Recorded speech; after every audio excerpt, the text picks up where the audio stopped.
Students, how are you? My name is Dr. Jyoti Singh and today I am going to discuss with you the second part of this chapter. So let's begin this chapter.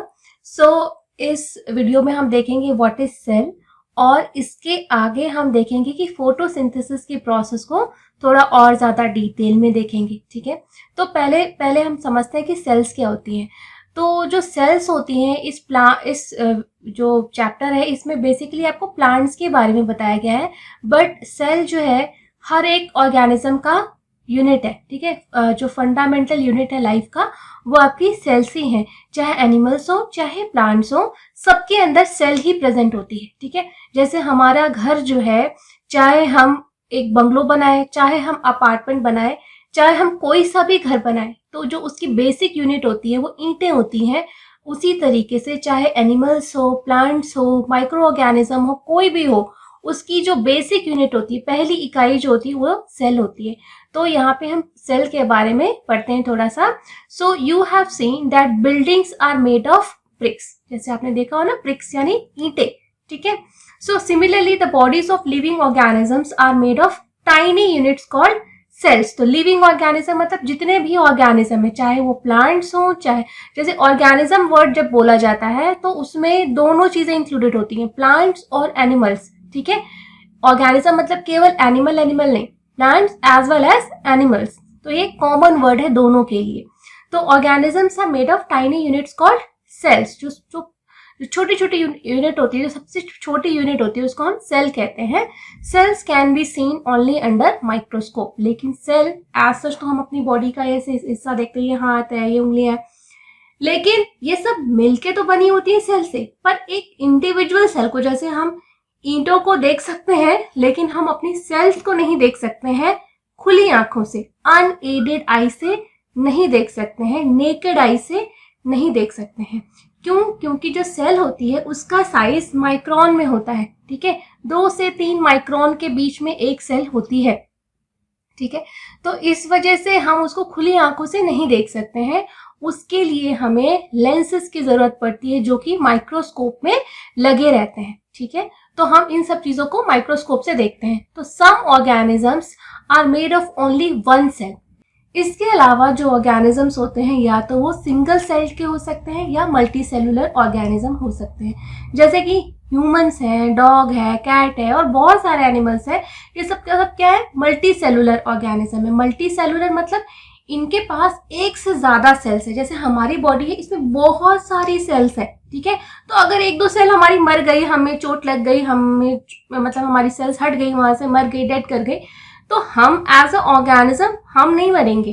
ठीक है, but वहां थोड़ी सी चोट लग गई तो कुछ cells damage हो गई हैं. लेकिन कुछ ऑर्गेनिज्म इतने छोटे होते हैं कि उनकी पूरी की पूरी बॉडी एक ही सेल की होती है. जैसे कि अमीबा, जैसे कि बहुत सारे बैक्टीरिया. ठीक है, ये सब के सब एक ही सेल से मिलके बने होते हैं, एक ही सेल पूरा ऑर्गेनिज्म होती है. ओके, तो इसीलिए कहा गया है कि कुछ सेल्स मल्टी सेलुलर होते हैं, कुछ सेल्स सिंगल सेलुलर होते हैं. यूनिसेलुलर यानी सिंगल सेलुलर होते हैं, वन सेल से बने रहते हैं. तो cells is enclosed by tiny outer boundary called the cell membrane. तो जो सेल की बाहर का हिस्सा होता है, जैसे यहाँ पे आप डायग्राम में देख सकते हो, ये सपोज एक सेल है. ठीक है, यहाँ बहुत सारी सेल का एक क्लस्टर दिया हुआ है. तो अगर ये एक सेल है, ठीक है, ये एक सेल है, तो ये जो ब्लैक कलर की ये जो देख रहे हो, ये सेल की बाउंड्री है. ठीक है, इसी को सेल की सेल मेम्ब्रेन कहा गया है. ठीक है, या आउटर मेम्ब्रेन कह सकते हो, सेल मेम्ब्रेन या आउटर मेम्ब्रेन. इसके अलावा ये जो येलो येलो बीच कलर का जेली लाइक जो सब्सटेंस देख रहे हो, ये जो है, ये yellow yellow jelly like substance, इसको हम सेल का साइटोप्लाज्म कहते हैं. ठीक है, और यहाँ बीच में आप देख सकते हो डार्क येलो कलर का, इन सब में देख सकते हो ये डार्क येलो कलर का, ये होता है सेल का न्यूक्लियस. ठीक है, तो जो भी मेटाबॉलिक एक्टिविटीज होती हैं सेल के अंदर, जैसे कि फूड के अंदर से न्यूट्रिशन निकालना और जो है लोकोमोशन करना, डाइजेशन, एक्सक्रीशन, ये जो भी हमारी सेल के अंदर लाइफ प्रोसेसेस की एक्टिविटी होती है वो सब की सब कहाँ होती है? साइटोप्लाज्म, इसी बाउंड्री के अंदर होती हैं. और ये जो सेल मेम्ब्रेन है, इसका क्या फंक्शन है? ये सेल के अंदर एक खास तरह का एक होम्योस्टेसिस मेंटेन रहता है। होम्योस्टेसिस मतलब कि बॉडी को सरवाइव करने के लिए खास तरह का टेम्परेचर चाहिए होता है, उसके इंजाइम्स को एक्ट करने के लिए खास तरह का पीएच चाहिए होता है, ठीक है। तो वो चीज, वो इन्वायरमेंट मेंटेन करती है ताकि बाहर का इन्वायरमेंट अंदर के इन्वायरमेंट से अलग हो, या बाहर के इन्वायरमेंट का इफेक्ट अंदर के जो सेल के अंदर कंपोनेंट्स है उसके ऊपर ना पड़ पाए, तो हार्मफुल चीजों से बचाने के लिए। जैसे आप अपने घर की बाउंड्री बना के रखते हो ना, कि कोई भी उसके अंदर घुस ना जाए। आपके गेट के ऊपर गेट कीपर होता है कि वो पहले उससे परमिशन ले कि वो कौन है, क्या है, नाम पता बताए, तभी अंदर आ पाएगा आपके घर के। वैसे ही सेल की भी एक बाउंड्री होती है जिसको हम सेल मेम्ब्रेन कहते हैं। ऐसा नहीं है सेल के अंदर बाहर से इन्वायरमेंट से कुछ भी घुस जाएगा। तो ये सेल मेम्ब्रेन जो है सेलेक्टिवली परमिएबल होती है, किसी किसी चीज को आने देती है और किसी किसी चीज को नहीं आने देती है। तो सेल मेम्ब्रेन का ये फंक्शन है। एंड साइटोप्लाज्म में जो भी मेटाबॉलिक एक्टिविटीज होती हैं, डाइजेशन, एक्सक्रीशन, रेस्पिरेशन, वो सब की सब साइटोप्लाज्म में होती हैं। और न्यूक्लियस के अंदर क्या होता है? न्यूक्लियस के अंदर किसी भी ऑर्गेनिज्म का सारा डीएनए न्यूक्लियस के अंदर होता है, और ये न्यूक्लियस एक मेम्ब्रेन से घिरी हुई रहती है ताकि डीएनए का जो है डीएनए वो सुरक्षित रह सके। तो डीएनए जो होती है वही हमारे अंदर एक तरीके से ब्लूप्रिंट है। हमारी बॉडी में जो भी एंजाइम्स बन रही है, प्रोटीन बन रहा है, या जो भी एक्टिविटीज हो रही हैं, इन सब की इंफॉर्मेशन हमारे डीएनए में होती है। और इसी डीएनए की वजह से हम एक जनरेशन के बाद दूसरी जनरेशन, तीसरी जनरेशन में जा सकते हैं, और हम अपने, जैसे हमारी आंख, नाक, कान, मुंह है, नेक्स्ट जनरेशन की भी ऐसे ही आंख, नाक, कान, मुंह होगा। इस सब की इंफॉर्मेशन डीएनए में होती है, और इसी की कॉपी होकर के सब के सब ऑर्गेनिज्म एक दूसरे को सिमिलैरिटी या डिसिमिलैरिटी क्रिएट करते हैं। तो एक तरीके से हमारा डीएनए पूरा का पूरा न्यूक्लियस के अंदर इनक्लोज रहता है। Okay, most cells have a distinct centrally located spherical structure called the nucleus. The nucleus is surrounded by a jelly-like substance called the cytoplasm. तो न्यूक्लियस जो है साइटोप्लाज्म के अंदर रहता है, ठीक है। Most of the eukaryotic cells के अंदर ये न्यूक्लियस एक न्यूक्लियस मेम्ब्रेन के अंदर रहता है, लेकिन जो प्रोकैरियोटिक होते हैं, यानी कि जिनकी सेल्स प्रिमिटिव होती है, उनके अंदर न्यूक्लियस मेम्ब्रेन नहीं होती है, पर डीएनए तो होता ही है। ओके, देन आप हम पहले बात कर रहे थे फोटोसिंथेसिस की, ठीक है। तो फोटोसिंथेसिस को हमने थोड़ा सा एक्सप्लेन किया था कि फोटोसिंथेसिस कहाँ होता है, फोटोसिंथेसिस के लिए क्या क्या कंडीशंस चाहिए होती हैं। फोटोसिंथेसिस के लिए हमारे पास सबसे पहले क्या होना चाहिए? CO2, कार्बन डाइऑक्साइड, ठीक है। कार्बन डाइऑक्साइड होना चाहिए, वाटर होना चाहिए, सनलाइट होना चाहिए, क्लोरोफिल होना चाहिए, और उससे हमें क्या बनेगा?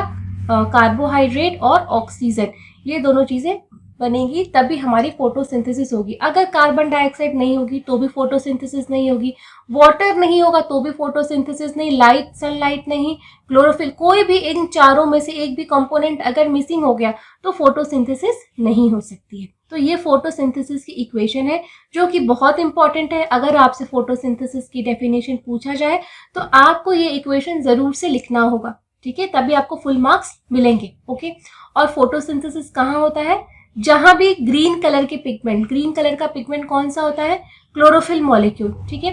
तो अब आप कहोगे कि ग्रीन कलर के पिगमेंट तो होता है, लेकिन आपने देखा होगा कि बहुत सारी पत्तियां येलो, पर्पल, रेड ऐसे कलर की भी होती हैं, तो उनके अंदर कैसे फोटोसिंथेसिस होता होगा उसको भी हम देखते हैं। पर उससे पहले हम देख लेते हैं, ये थोड़ा सा आपका बॉक्स चेक कर लेते हैं, क्योंकि जितनी भी चीजें बॉक्स में होती है वो बहुत ज्यादा इंपॉर्टेंट होती हैं, ठीक है।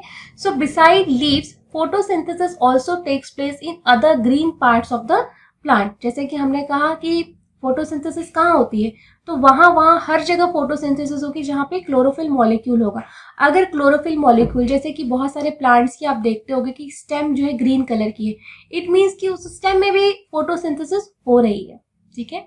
So in green stems and green branches, the desert plants have scale or spine-like leaves to reduce the loss of water by transpiration. Transpiration क्या होता है? जैसे जब बहुत ज़्यादा सूरज की रोशनी होती है तो रूट्स के थ्रू ही प्लांट्स में पानी एब्जॉर्ब होता है, लेकिन जब ऊपर से जो पत्तियां हैं वो धूप में है तो धूप की गर्मी की वजह से पत्तियों के अंदर जो स्ट्रोमेटा है उसके थ्रू जो वाटर, पानी जो खींच रहा है प्लांट अपनी जड़ों से, वो पानी उड़ जाता है, भाप बन के, वेपर बन के उड़ जाता है उन पत्तियों के थ्रू, ठीक है। तो इसी को ट्रांसपीरेशन कहते हैं। धूप की वजह से प्लांट्स के अंदर का पानी उड़ जाने को, वेपराइज हो जाने की प्रोसेस को हम ट्रांसपीरेशन कहते हैं। ओके, तो क्योंकि जो डेजर्ट्स होते हैं, जो रेगिस्तानी इलाके होते हैं, वहाँ तो खुद ही पानी की कमी है, प्लांट्स को बड़ी मुश्किल से पानी मिलता है। तो इसी वजह से वो पानी को बचाने के लिए, ट्रांसपीरेशन की प्रोसेस को रोकने के लिए वो क्या करते हैं, अपने लीव्स के अंदर एडेप्टेशन कर लेते हैं। अपनी लीव्स को बड़ा बड़ा चौड़ा चौड़ा करेंगे तो सूरज की रोशनी ज्यादा पड़ेगी और ज्यादा पानी उनका लॉस हो जाएगा। तो उन्होंने क्या किया, अपनी लीव्स को ऐसा बना लिया कि पतली पतली, एकदम धागों जैसे बना लिया, पतली पतली। आपने देखा होगा डेजर्ट्स की लीव्स को, ठीक है। तो उससे क्या है कि जब सरफेस एरिया कम हो गई लीव्स की, तो पानी का जो ट्रांसपीरेशन है वो भी रुक जाएगा, है ना। तो इस तरह की एडेप्टेशंस भी प्लांट्स ने बहुत किया है कि वो किस तरह के इन्वायरमेंट में उगते हैं। तो एडेप्टेशन धीरे धीरे धीरे धीरे जेनेटिक एडेप्टेशन भी हुआ है। Then these plants have green stems which carry out photosynthesis. तो लीव्स तो सिकुड़ गई हैं, तो फोटोसिंथेसिस कैसे होगी भाई? फोटोसिंथेसिस के लिए सनलाइट की ट्रैप होगा तभी ना। तो जो उनकी लीव्स, जो उनकी स्टेम होती है वो भी ग्रीन कलर की होती है और वहां से फिर ज्यादातर फोटोसिंथेसिस होती है। देन यहाँ पे आप देख सकते हो एक फोटोसिंथेसिस का डायग्राम है। ये एक प्लांट है, ठीक है। इसकी लीव्स है, लीव्स के ऊपर सनलाइट पड़ रही है और कार्बन डाइऑक्साइड जो है, ये सनलाइट जो है कार्बन डाइऑक्साइड स्टोमेटा के थ्रू प्लांट के अंदर जाके फिक्स हो रहा है और इस जो लाइट आ रही है वो भी यहाँ पे फिक्स हो रही है और यहाँ से ऑक्सीजन गैस बाहर निकल रही है। यहाँ से वाटर मॉलिक्यूल जा रहा है, उस वाटर मॉलिक्यूल का ब्रेक डाउन हो रहा है, ठीक है। तो जो ये ऑक्सीजन निकलती है और कार्बन डाइऑक्साइड अंदर होती है, तो ये जो ऑक्सीजन निकलती है वो कार्बन डाइऑक्साइड वाली ऑक्सीजन नहीं होती है, ठीक है। ये जो ऑक्सीजन निकलती है ये वाटर के ब्रेकडाउन से निकलती है, ठीक है। वाटर का फॉर्मूला होता है H2O। H2O अगर हम लिखें तो H2O जो है ब्रेक हो जाता है और इसी से ऑक्सीजन निकलती है जो कि हम लेते हैं, ना कि कार्बन डाइऑक्साइड वाली ऑक्सीजन हम नहीं लेते हैं, हम H2O वाली ऑक्सीजन लेते हैं। तो कार्बन डाइऑक्साइड, ऑक्सीजन और क्लोरोफिल मॉलिक्यूल के अंदर ये सारी प्रोसेस होती है और ये फोटोसिंथेसिस का एक डायग्राम है, डायग्रामेटिक रिप्रेजेंटेशन है। इसको भी आप एग्जाम में एज इट इज ड्रॉ कर सकते हैं, आप अच्छा स्कोर करेंगे, ठीक है। एंड देन यहाँ पे आप देख सकते हो फिगर दिखाई गई है कि अगर हम माइक्रोस्कोप पे, ये फिगर आपको खुली आंखों से नहीं दिखेगी, ठीक है। ये माइक्रोस्कोपिक इमेज है कि माइक्रोस्कोप पे अगर हम लीफ का एक क्रॉस सेक्शन देखें, ठीक है, सेक्शन ऑफ लीफ देखें, तो वहां पे देखिए लीफ के अंदर काफी ये ओपन स्पेसेस है ताकि लीफ को बॉयंसी मिल सके। ये जो सेल्स होती है ये मीजोफिल सेल्स है, इन्हीं के अंदर फोटोसिंथेसिस होती है। इनके अंदर ये डॉट डॉट लाइक स्ट्रक्चर देख रहे हो, ये क्लोरोफिल मॉलिक्यूल है। इसी के अंदर लाइट एनर्जी का इंट्रैपमेंट होता है और वाटर का ब्रेकडाउन होता है और वहां से हमें जो CO2 जो है फिक्स होता है और O2 निकलता है। ये जो सेल्स है नीचे में आप देख रहे हो, इनको हम गार्ड सेल कहते हैं। ये जो दो सेल्स हैं, ये सेल्स और ये सेल, और यहाँ पे ओपनिंग देख रहे हो आप, ठीक है। इस ओपनिंग को हम कहते हैं स्टोमेटा। यहाँ पे बहुत सारे स्टोमेटा प्रेजेंट हो सकते हैं लीफ के दोनों साइड्स में, ठीक है। लीफ के ये जैसे यहाँ पे आप फिगर में देख रहे हो, ये लीफ का ऊपरी हिस्सा है, ऊपर के यहाँ पे भी स्टोमेटा हो सकते हैं और लीफ के नीचे डॉर्सल और वेंट्रल साइड दोनों तरफ जो है स्टोमेटा प्रेजेंट हो सकते हैं, ठीक है। और इन्हीं स्टोमेटा के थ्रू गैसियस एक्सचेंज होता है। गैसियस एक्सचेंज का मतलब होता है कि जो CO2 अंदर जाती है प्लांट के, वो इसी स्टोमेटा के थ्रू जाती है और जो ऑक्सीजन बाहर निकलती है वो भी इसी स्टोमेटा के थ्रू होती है। इवन जो वाटर वेपर इवेपोरेट होता है, ट्रांसपीरेशन की प्रोसेस होती है, वो भी इसी स्टोमेटा के थ्रू रेगुलेट होती है। तो गार्ड सेल्स अगर ओपन होती हैं तो ये गैसियस एक्सचेंज होता है, अगर गार्ड सेल्स क्लोज हो जाती हैं तो ये गैसेस एक्सचेंज बंद हो जाता है। तो दिन के समय में ये स्टोमेटा ओपन होते हैं और रात के समय में स्टोमेटा क्लोज हो जाते हैं, जिसकी की वजह से रात के समय में फोटोसिंथेसिस नहीं होती है। ओके, एंड देन यहाँ पे एक आप डिटेल बड़ी इमेज देख रहे हो गार्ड सेल की। ये किडनी लाइक, ये जो स्ट्रक्चर, ये जो सेल्स हैं, इन्हीं को हम गार्ड सेल कहते हैं, ठीक है। ये किडनी लाइक सेल्स होती हैं जो कि एक ओपनिंग, ये जो ओपनिंग देख रहे हो आप, इसको स्टोमेटा कहते हैं, स्टोमेटल ओपनिंग। और ये बगल में गार्ड सेल्स और ये बगल में ये नॉर्मल सेल्स हैं। During the process oxygen is release, the presence of starch in leaves indicate the occurrence of photosynthesis. अब जब फोटोसिंथेसिस होता है तो जैसे हमने फोटोसिंथेसिस की यहाँ पे इक्वेशन देखी कि फोटोसिंथेसिस में क्या क्या बनता है कि कार्बन डाइऑक्साइड, वाटर और सनलाइट और क्लोरोफिल के प्रेजेंस में कार्बोहाइड्रेट और ऑक्सीजन बनती है। तो जो कार्बोहाइड्रेट है, स्टार्च भी एक तरीके का कार्बोहाइड्रेट ही है, ठीक है। स्टार्च भी एक तरीके का कार्बोहाइड्रेट है। तो जो अगर हम देखें कि अगर स्टार्च को हम टेस्ट कर लें, ठीक है, कि अगर हम ये टेस्ट करें कि स्टार्च बना कि नहीं बना, इट मीन्स कि कार्बोहाइड्रेट बना। और कार्बोहाइड्रेट तब कब बनेगा, जबकि फोटोसिंथेसिस की प्रोसेस होगी। यानी कि अगर हम स्टार्च का टेस्ट करें तो हम इनडायरेक्टली बता सकते हैं कि फोटोसिंथेसिस हो रही है कि नहीं हो रही है। ठीक है, तो अगर मान लीजिए मैं वाटर न दूं, ठीक है, तो क्या ये कार्बोहाइड्रेट बनेगा? नहीं बनेगा। या क्या अलग वे में कहूँ कि स्टार्च बनेगा, तो कहूंगी कि नहीं, स्टार्च नहीं बनेगा। या कार्बन डाइऑक्साइड हटा दूं तो भी क्या कार्बोहाइड्रेट बनेगा? तो एक एक करके, एक एक फैक्टर को एक टाइम में, एक फैक्टर को हटा के मैं चेक कर सकती हूँ कि क्या क्या हमें कैसे पता चला कि कार्बन डाइऑक्साइड जरूरी है, वाटर जरूरी है। साइंटिस्ट इसी तरीके से कंक्लूजन में आए होंगे। तो हम इनडायरेक्टली स्टार्च का टेस्ट करके बता सकते हैं कि कब फोटोसिंथेसिस हुआ है और कब फोटोसिंथेसिस नहीं हुआ है। ठीक है, so starch is also a carbohydrate. एक तरीके का जैसे ग्लूकोज है, स्टार्च है, ये सब के सब कार्बोहाइड्रेट है। बहुत सारे ग्लूकोज के मॉलिक्यूल जब आपस में एक साथ जुड़ के एक चेन बनाएंगे, जैसे बहुत सारे मोती मिलकर के एक माला बनाते हैं, वैसे बहुत सारे ग्लूकोज जब आपस में जुड़ जाते हैं तो वो स्टार्च मॉलिक्यूल का सिंथेसिस करते हैं, उसी को हम स्टार्च कहते हैं। ठीक है, जैसे मोती मिल करके माला बनाती है, वैसे ग्लूकोज के मॉलिक्यूल आपस में जुड़ करके स्टार्च का बनाते हैं। और एक जनरल टर्म में स्टार्च भी बहुत सारे, किसी में 10 ग्लूकोज के मॉलिक्यूल है, किसी में 20 ग्लूकोज के मॉलिक्यूल है, किसी में 30 ग्लूकोज के मॉलिक्यूल है। तो स्टार्च भी डिफरेंट डिफरेंट लेंथ की हो सकती है। ठीक है, तो इसीलिए जनरल टर्म में हम इस पूरे चीज को कार्बोहाइड्रेट कहते हैं। ओके, तो अब बूझो के मन में सवाल आ रहा है, क्या देखते हैं, बड़ा इंटरेस्टिंग सवाल आ रहा है कि Boojho has observed some plants with deep red, violet और ब्राउन लीव्स। अब हमने तो कहा कि क्लोरोफिल मॉलिक्यूल जहां भी प्रेजेंट होगा वहां पे फोटोसिंथेसिस की प्रोसेस होगी, यानी ग्रीन प्लांट्स। लेकिन बूझो कह रहा है कि मैंने तो बहुत सारी ऐसी पत्तियां देखी हैं जिनका कलर लाल लाल पत्तियां होती हैं, जिनकी पत्तियां वॉयलेट होती हैं, ब्राउन होती हैं, येलो होती हैं, तो वहां पे फोटोसिंथेसिस कैसे होती है। ठीक है, he wants to know whether these leaves also carry out photosynthesis।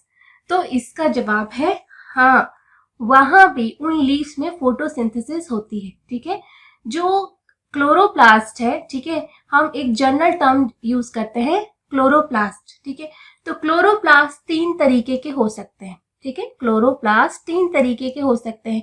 जो क्लोरोप्लास्ट जो है वो ग्रीन कलर का होता है उसको हम क्लोरोफिल कहते हैं।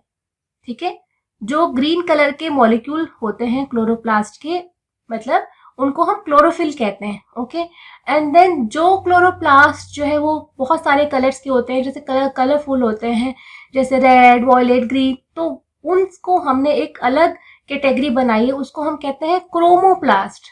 क्रोमो मतलब कलर। ठीक है, क्रोमोप्लास्ट। ओके, और जो क्लोरोप्लास्ट व्हाइट कलर का होता है, आपने व्हाइट कलर के भी फ्लावर्स देखे होंगे, व्हाइट कलर के लीव्स, थोड़े से व्हाइटिश येलोइश लीव्स देखे होंगे, उनको हम कहते हैं ल्यूको। ल्यूको मतलब व्हाइट।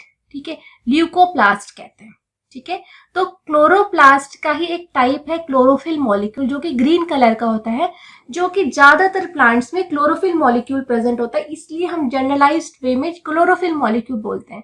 बट अगर हम टेक्निकली देखें तो क्लोरोप्लास्ट 3 तरह के होते हैं, क्लोरोफिल, क्रोमोप्लास्ट एंड ल्यूकोप्लास्ट। ठीक है, तो इस वजह से हम कह सकते हैं कि जो ग्रीन के अलावा रेड, वॉयलेट, इस तरह की पत्तियां होती हैं वहां भी फोटोसिंथेसिस होती है। अब एक एक्टिविटी दी गई है, activity 1.1, take 2 potted plants of same kind, keep one in the dark और in the black box for 72 hours and the other in the sunlight. 2 गमले ले लेने हैं, बिल्कुल एक जैसे गमले लेने हैं, एक ही तरह के प्लांट लगे होने चाहिए उसमें।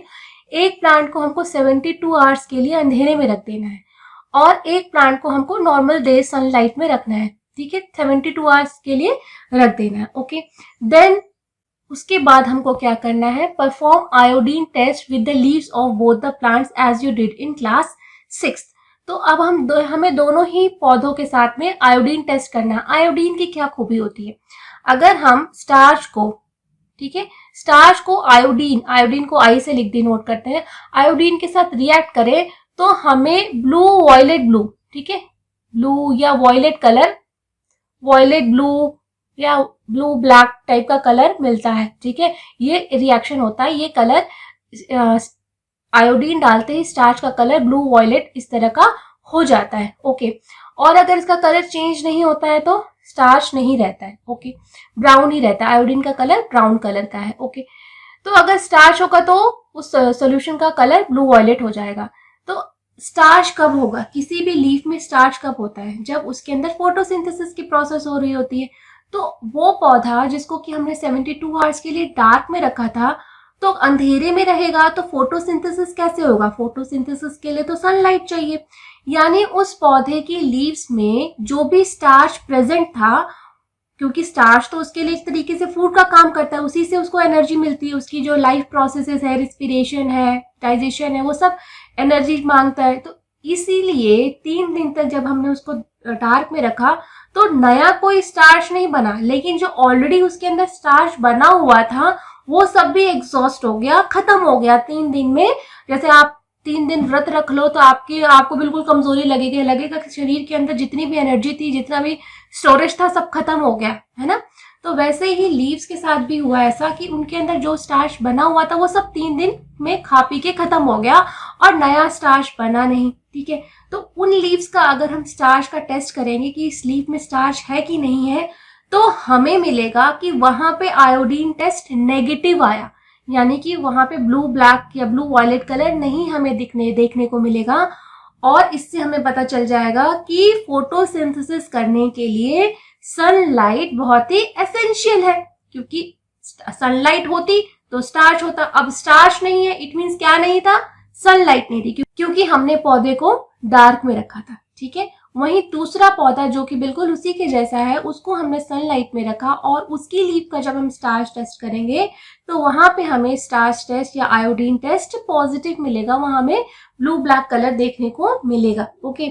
सो record your results now, leave the pot which was earlier kept in the dark in the sunlight for 3 to 4 days and perform the iodine test again on its leaves. आप उस पौधे को जिसको आपने डार्क में रखा था उसको 3-4 दिन धूप में रख दीजिए, फिर से वो फोटोसिंथेसिस कर लेगा, फिर से उसके अंदर स्टार्च बन जाएगा, और फिर जब उसका आयोडीन टेस्ट करेंगे तो अब उसके अंदर लीफ के अंदर ब्लू ब्लैक कलर मिलेगा, ठीक है।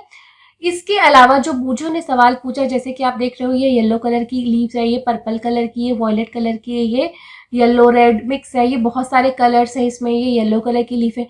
इन सब कलर्स की लीव्स में भी फोटोसिंथेसिस होता है, ठीक है। इनके अंदर क्लोरोफिल नाम के क्लोरोप्लास्ट होता है, क्रोमोप्लास्ट होता है, ठीक है। So the leaves other than green also have chlorophyll. The large amount of red, brown and other pigment mask the green colour.